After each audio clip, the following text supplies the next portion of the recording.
At the end of the 6th chapter, he had nothing to ask.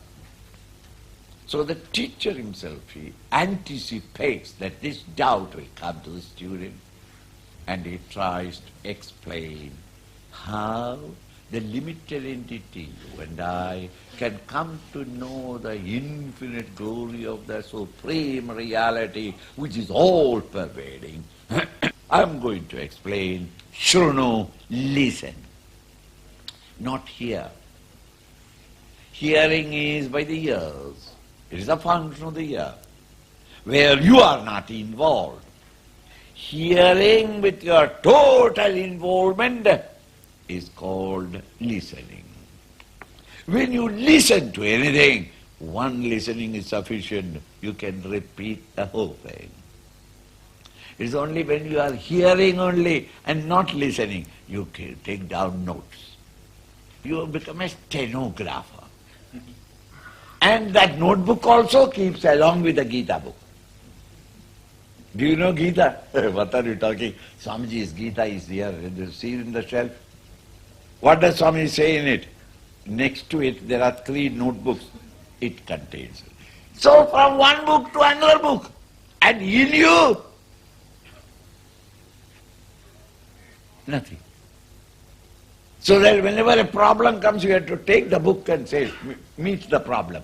Hey Krishna, meet the problem. You have to meet the problem, you have to get that knowledge in yourself. And you are not able to, why? You are not listening, you are only hearing. Tashrunu, listen. Unfortunately, ordinary man listens only when I am scandal mongering. If I were to tell you, do you know that the latest secret from Delhi? What is that? Thereafter, you are all at it. That Advani, I never thought it. What happened? What happened? I give you a story about half an hour. And this really? And please, excuse me, I must request you, don't give it out to others. And if you are telling others, don't say that I told you. And you go away. What is my next item of program? I search listeners. And when I meet someone, my friend, I am ready to even give you a free cup of tea. Why? So that you may sit down there. And I pour out. At that time, if you were to take a tape recorder, it will sound as the same as I said. Half an hour. Yet, he will never miss a thing. He repeats it. What a photographic intelligence he has got. Once heard, he can repeat it. Vedanta, Gita talks, any number of times you heard. Nothing happens. It's all in the notebook. Why? You are not listening. You are only hearing. So hearing with all your involvement of your mind and attention is called a listening.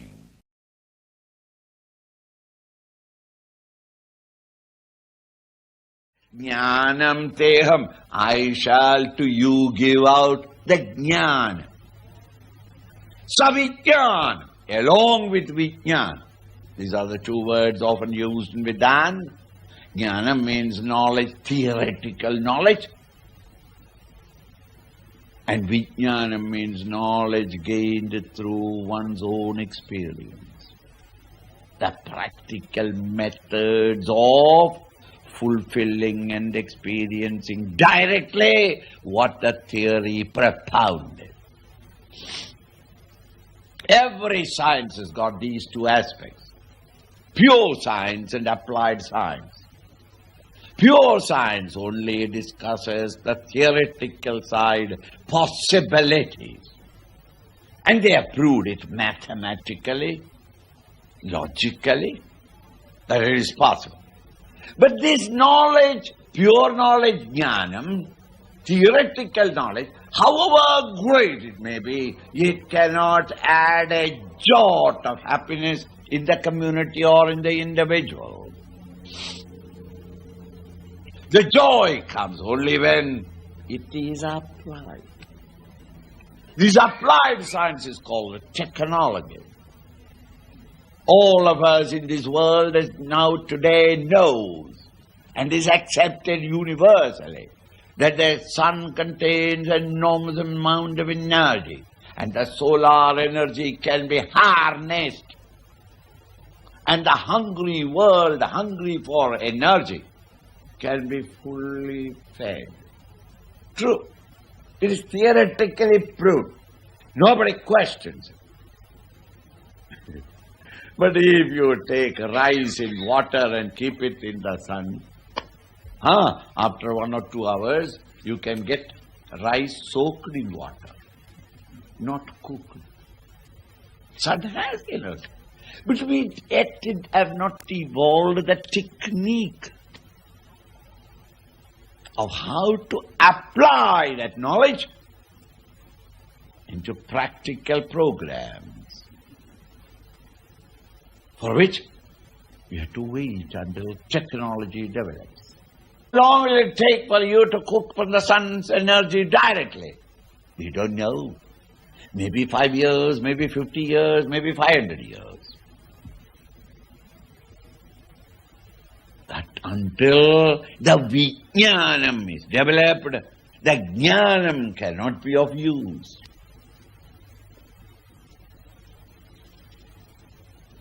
If this is understood, the teacher is pointing out, I am not only going to give you the theoretical knowledge, but along with methods and techniques by which every one of you can, from wherever you are, start the pilgrimage and come to directly experience what I am talking. Now promises, Arjuna, I am going to pour out the entire knowledge.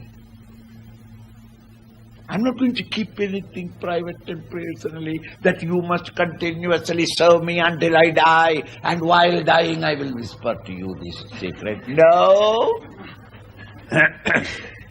Asheshata, without any baki, any balance with me, I am pouring out the total knowledge. And why do I want this knowledge? Supposing I tell you that, my dear friend, I'll tell you a secret knowledge. What is it? Not only the theory, but also the practical application of it. And I am going to tell you everything about it. Still, you will not accept it. Tell me, what is it that you are going to teach me?